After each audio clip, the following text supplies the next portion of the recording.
जय हिंद। और सभी का बहुत बहुत स्वागत है आर्यभट्ट एकेडमी में। और आज देखो, आज अपन बायोलॉजी स्टार्ट कर रहे हैं, जीव विज्ञान।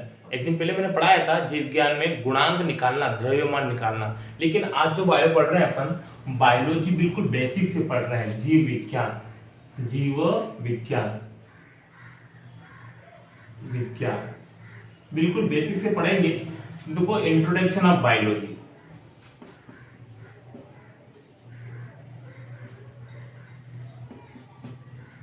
इंट्रोडक्शन ऑफ बायोलॉजी, ठीक। अब देखो यहाँ बायोलॉजी, ये देखिए बायोलॉजी, ठीक है। बायोलॉजी मतलब बायो में क्या होता है, तो यहाँ देखो बायो, बायो मतलब होता है लिविंग, लॉजी में होता है स्टडी, लिविंग यानी जीवन, स्टडी यानी अध्ययन। कहने का मतलब यह है कि बायो यानी लिविंग, लॉजी यानी स्टडी, जिसमें जीवन का अध्ययन किया जाता है उसको कहते हैं जीव विज्ञान या बायोलॉजी। क्लियर हो रहा है? देखो बायोलॉजी शब्द कहां से लिया गया है, तो देखो बायोलॉजी शब्द अति प्राचीन शब्द है जो ग्रीक भाषा से लिया गया है। ग्रीक भाषा से लिया गया है। बायोलॉजी शब्द कहां से लिया गया है, तो ग्रीक भाषा से लिया गया है। क्लियर हो रहा है कि बायो ने था लिविंग और लॉजी में होता है स्टडी, जिसमें जीवन का अध्ययन किया जाता है उसको कहते हैं बायोलॉजी। और बायोलॉजी शब्द कहां से लिया गया, तो ग्रीक भाषा से लिया गया है। एक क्वेश्चन यहां से बनता है कि बायोलॉजी शब्द कहां से लिया गया, तो बायोलॉजी शब्द जो लिया गया है ये ग्रीक भाषा से लिया गया है। क्लियर हो रहा है? और देखो चलते हैं कि father of biology, father of bio, जीव विज्ञान के जनक। तो जीव विज्ञान के जो जनक हैं वो हैं अरस्तु। या कभी कभी एग्जाम ये भी दे देता ऑप्शन में एरिस्टोटल, इंग्लिश में बोलते हैं एरिस्टोटल। क्लियर हो रहा है कि फादर ऑफ बायोलॉजी, जीव विज्ञान के जनक कौन है, तो अरस्तु है, और इसको इंग्लिश में बोलते हैं एरिस्टोटल। क्लियर हो रहा है? अब यहां देखिए थोड़ा सा, जीव विज्ञान की दो शाखाएं होती हैं। जीव विज्ञान की कितनी शाखाएं होती हैं, तो जीव विज्ञान की दो शाखाएं होती हैं। यहां थोड़ा सा मैं रब कर रहा हूं, जीव विज्ञान की दो शाखाएं होती हैं, ठीक है। अब दो शाखाएं कौन कौन सी, तो एक होती है जूलॉजी, एक होती है बॉटनी।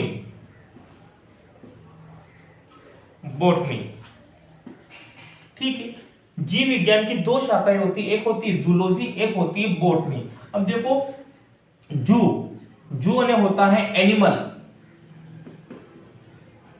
एनिमल मतलब जंतु, लॉजी ने होता है स्टडी मतलब अध्ययन।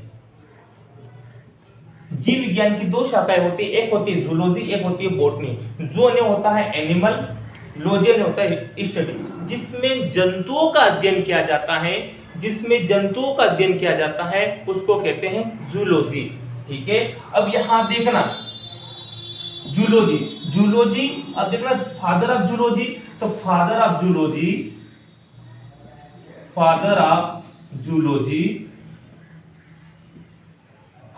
जूलॉजी, तो इसके भी जनक कौन है, अरस्तु है। कौन है, अरस्तु। तो देखो जूलॉजी, जू ने होता है एनिमल, लॉजी ने होता है स्टडी, जिसमें जंतुओं का अध्ययन किया जाता है उसको बोलते हैं जूलॉजी, फादर ऑफ जूलॉजी। तो जो जंतु विज्ञान के जनक है वो अरस्तु ही है, और इस इंग्लिश में बोलते हैं एरिस्टोटल। क्या बोलते हैं, एरिस्टोटल। क्लियर हो रहा है, एरिस्टोटल।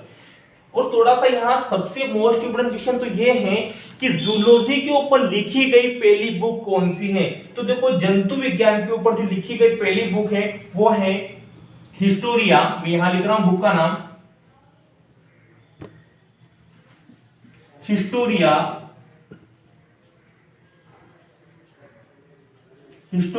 Animalia, Historia Animalia. इसका हिंदी में कोई अलग से नाम नहीं है, यही नाम है। देखो जूलॉजी के ऊपर जो पहली लिखी गई बुक है वो है हिस्टोरिया एनिमिलिया। जूलॉजी के जनक कौन है? तो अरस्तु, एरिस्टोटल। और देखो अरस्तु द्वारा जो लिखी गई पहली बुक है वो है हिस्टोरिया एनिमिलिया, जो जूलॉजी के ऊपर लिखी गई पहली बुक है। अब जहां ध्यान देना, चलते हैं बोटनी। तो देखो बोटनी, बोटनी बोटनी को बोलते हैं पादप, पादपों का अध्ययन, पादपों का अध्ययन किया गया है इसमें। ठीक है भाई, बोटनी, बोटनी में किसका अध्ययन किया गया है? तो पादपों का अध्ययन किया गया है। फादर ऑफ बोटनी, इसके जनक कौन है? तो थियोफ्रेस्टस, थियोफ्रेस्टस, थियोफ्रेस्टस। बोटनी के जनक कौन है? तो थियोफ्रेस्टस है। और बोटनी में पादपों का अध्ययन किया गया है। 500 से 1000 अलग अलग तरह के पादप या पेड़ पौधों के बारे में, इसके बारे में बताया गया था। जो इसके जनक है, बोटनी के जनक है थियोफ्रेस्टस है। और बोटनी पर लिखी गई पहली बुक कौन सी है? तो देखो बोटनी पर जो पहली लिखी गई बुक है वो है Historia, Historia plantarum, plantarum. Clear हो रहा है? यहां तक क्लियर हुआ होगा। एक बार और समझिए कि देखो जीव विज्ञान जो आप बेसिक से स्टार्ट कर रहे हैं अपन, बायोलॉजी, बायो ने होता है लिविंग, लॉजी ने होता है स्टडी। जिसमें जीवन का अध्ययन किया जाता है उसको बोलते हैं बायोलॉजी या जीव विज्ञान। बायोलॉजी शब्द या जीव विज्ञान शब्द कहां से लिया गया? तो ग्रीक भाषा से लिया गया है। जीव विज्ञान के जनक कौन है? फादर ऑफ बायोलॉजी, तो इसके जनक है अरस्तु, जिसको एरिस्टोटल भी बोलते हैं। ध्यान देना, फिर बायोलॉजी की 2 शाखा बनी, जीव विज्ञान की 2 शाखा बनी, एक बनी है जूलॉजी, एक बनी है बॉटनी। जो अन्य होता है एनिमल, लॉजी अन्य होता है स्टडी। जिसमें जंतुओं का अध्ययन किया जाता है उसको कहते हैं जूलॉजी। फादर ऑफ जूलॉजी, जंतु विज्ञान के जनक कौन है? तो वो है अरस्तु या एरिस्टोटल। अब देखो यहां ध्यान देना कि जूलॉजी के ऊपर लिखी गई पहली बुक कौन सी? तो मोस्ट इम्पोर्टेंट क्वेश्चन तो यही है मेरे भाई, क्योंकि कभी कभी एग्जाम में ये पूछ लेता है कि जूलॉजी के ऊपर लिखी गई पहली बुक कौन सी है? तो हिस्टोरिया एनिमिलिया। क्लियर हो रहा है? तो जीव विज्ञान की 2 शाखा बनी, एक जूलॉजी, एक बॉटनी। बॉटनी जिसमें पादपों का अध्ययन किया जाता है, और बॉटनी के जो जनक है वो है थियोफ्रेस्टस। और बॉटनी के ऊपर लिखी गई पहली जो बुक है वो है हिस्टोरिया प्लांटेरम। देखो इन दोनों को कैसे याद रखोगे? हिस्टोरिया इसी में भी आ रहा है और हिस्टोरिया इसमें भी आ रहा है। बस देखो एनिमिलिया क्योंकि जंतुओं के बारे में बताया गया है, और पादप मतलब प्लांट के बारे में बताया गया है। तो जूलॉजी के ऊपर लिखी गई पहली बुक है हिस्टोरिया एनिमिलिया, और बॉटनी के ऊपर लिखी गई पहली बुक है हिस्टोरिया प्लांटेरम। यहां तक क्लियर हो रहा है?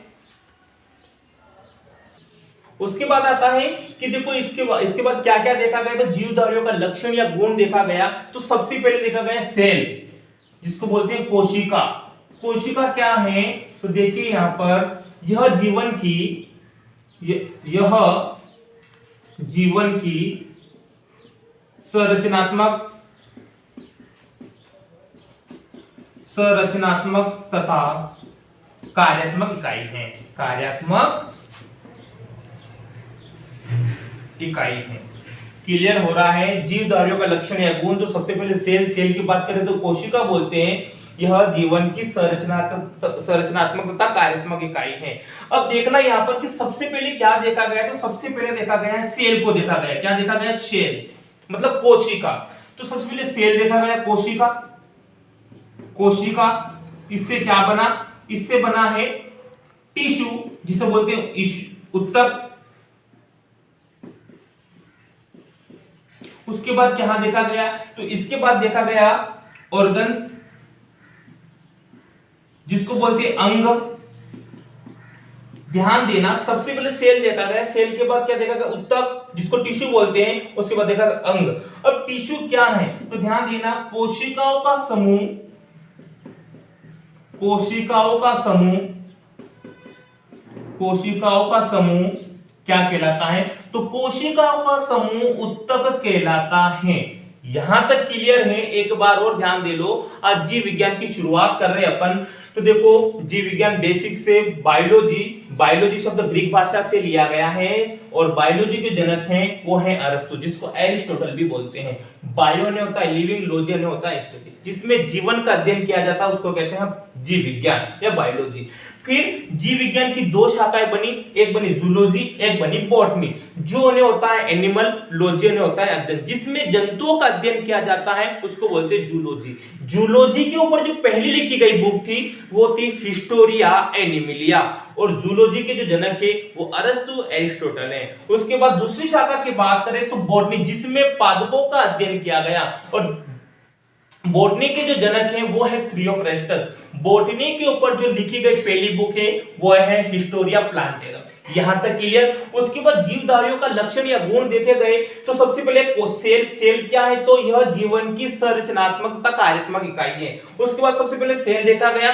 सेल मतलब कोशिका, कोशिका के बाद टिश्यू जिसको उत्तक बोलते हैं, उसके बाद ऑर्गन जिसको अंग बोलते हैं। टिश्यू क्या है? तो कोशिकाओं का समूह उत्तक कहलाता है। तो आज यहां तक बेसिक क्लास थी ये, फिर कल इसके आगे चलेंगे। तो आपको क्लास अच्छी लगी तो ज्यादा से ज्यादा लाइक करो, शेयर करो, सब्सक्राइब करो। जय हिंद, जय भारत।